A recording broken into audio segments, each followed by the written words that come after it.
water. Now, Trevor Wright is a pilot who has been watching those floodwaters from the sky, and he joins us now from William Creek. A very good morning to you, Trevor. Look, I was up in Queensland as this flooding situation was still developing. I've been home now for a week. How vast is this? I got to see it from the ground, but not from the sky. Oh, it's extremely vast, mate. I went over there, flew over to Innamincka with the view of having a look at it and having seen a couple of other floods that are coming down the Coopers. This one's far in advance. And the two things that really struck me was the velocity of the water coming through, which was huge to what I'd seen in the past. And the other thing was how far it had actually gone towards Birdsville Track. I reckon as crow flies, about 80 kilometres it was out already, and it was really spreading out, and you could actually see the front of it moving. So from that point of view, the sheer energy in it moving forward is incredible. Well, yeah, for some communities, it was a couple of years' worth of rain that fell in the course of a week. So we're talking about a huge amount of water. Tell me, outside of the floods, what's this country look like typically, and how has it been looking recently? It's been looking in the top half extremely dry. I live on the edge of Lake Eyre, a place called William Creek, and out here it's a bit of a dust bowl, but we've had a few thunderstorms, a little bit of rain coming down, and it has tended to green it up a little bit. One thing I found interesting the other day, flying between Birdsville and down back to William Creek over the lake, was about halfway down over the middle of the Simpson Desert. It was totally green to there, and then all of a sudden it just stopped and it went from to a grey, reddish brown. So you've got this contrast out there, that's for sure. Where the water is, it's made a hell of a difference. What does this mean for the people of that region? I mean, I know they're all pretty spaced out and already very remote. Is this going to make the situation worse? Look, I think it's caused a lot, as you know, in Queensland, it's caused a huge amount of damage, and coming into South Australia, especially with that bit of a U-turn it takes around Innamincka there and it backs up.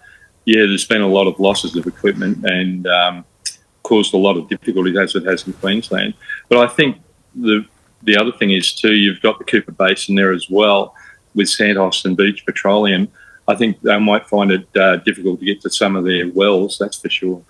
But going forward, the flush out of the Coopers is always a great thing environmentally, that's for sure. Yeah, well, where does all this water go? It'll end up in Lake Eyre. I think the Birdsville Track will cop a bit of a serve too, and they'll have to start running the pump there. But the other side of that is it's great fishing on the Coopers when it does flood through, and the bird life just goes out of control.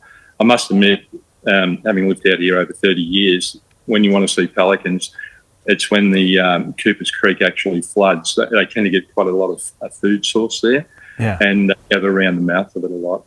That must be a bit of a bizarre sight, seeing pelicans in the middle of what not that long ago was a desert. Oh, it is. You've got to imagine from us across to the inlet to the Coopers, it's probably 150 k's, which isn't far out here. And just to see tens of thousands of pelicans at the mouth there catching fish and crustacea is some unbelievable.